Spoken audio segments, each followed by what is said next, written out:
Hey there, it's Ashton, and in today's video, I'm gonna give any of you out there who sketchnote or take notes visually 4 tips on how to do that even quicker. As you may experience sometimes when content is going by so quickly, or you're in a class or in a lecture, listening to a presentation, and you just feel like you can't keep up, I'm hoping that these 4 tips will really help you stay engaged and not panic too much when things are going quickly. Before I jump into it, though, I just want to let everybody know that I'm actually working on a book on sketchnoting, and I would love some beta readers. So if you're interested in being a beta reader for the book, it's going to be ready soon. You can just email me at the email that I'll have in the description below, and I'll put you on the list. So it's very exciting. Okay, so we're going to get going here. Got my coffee. It's pretty important. Got my coffee. All right, so, and I got my cue cards like a little reporter. The first one here is build your visual vocabulary. So, this is a pretty important thing to do as you're learning any language, you're learning the vocabulary of that language. And so, that's the same with your visuals.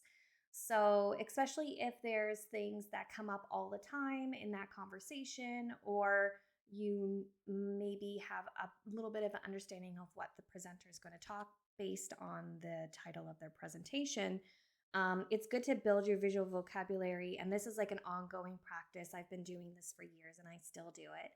So that when someone says something, you have an icon or a visual metaphor or something in your mind that you already know how to draw. The key is that you already know how to draw it.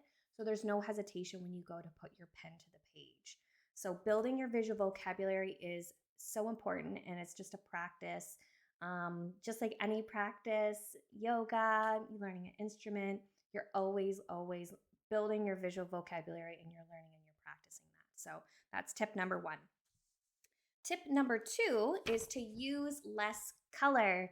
I think sometimes we just get so excited about capturing the information. We want to make it as vibrant and wonderful and beautiful as you can in that moment.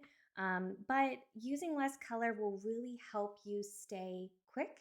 When I do graphic recording in person on giant pieces of paper, I call it the Wolverine claw, and I put the markers in between my fingers like this, and that is my main color palette. So I usually have 3 plus black, and obviously with the tips off. So I'm ready to go, and so that's sort of my limitation of 3 colors plus black. And I decide that often in the moment, but if you want to decide it ahead of time, you certainly can. But I would just suggest less is more when it comes to color. Don't feel like you have to use every color of the rainbow. If it's talking about an apple, you can color it purple, or you can outline it in purple, or whatever it is that you want. You don't have to use all the colors. All right, so the next one I'm going to talk about actually is this one. So the start and come back method. I'm sure I could come up with a better name than start and come back, but we'll just use start and come back for now. So start and come back is when you start to draw something or you're starting to write something out, but you don't actually complete the sentence or the word or the drawing.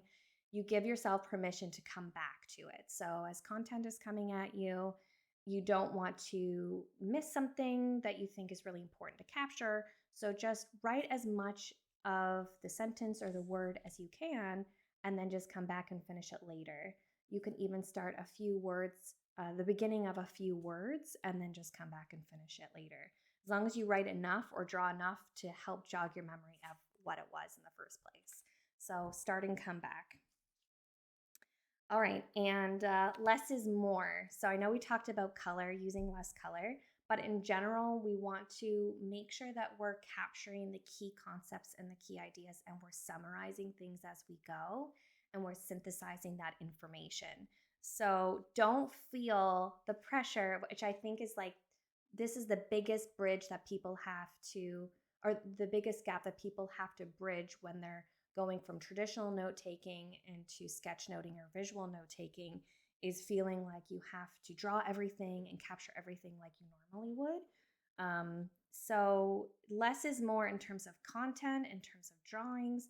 Make those drawings impactful, make what you capture impactful, and trust yourself that you will remember things beyond what you drew or beyond what you wrote down. Just the fact that you're summarizing those things and capturing those high level details, you will remember things beyond the page, but um, just try your best to synthesize that information the best that you can in the moment. And I'm hoping that the other suggestions here will help you get to there. So those are my 4 tips on how to visual note take a little quick, a little faster. Try not to get overwhelmed in the process. Like I said, I'd love for you to be a beta reader in my upcoming sketchnoting book. And please email me and let me know that you want to do that. It'd be amazing. And if you want to have some tips on sketchnoting in the meantime, you can go to sketchnote101.com and you can download a free PDF just to kind of get you started, which I'm going to be, I'm just really excited about getting more sketchnoting and more visual note taking in the hands of everybody. So, all right, until the next video, I hope you have an amazing day and we'll talk with you soon.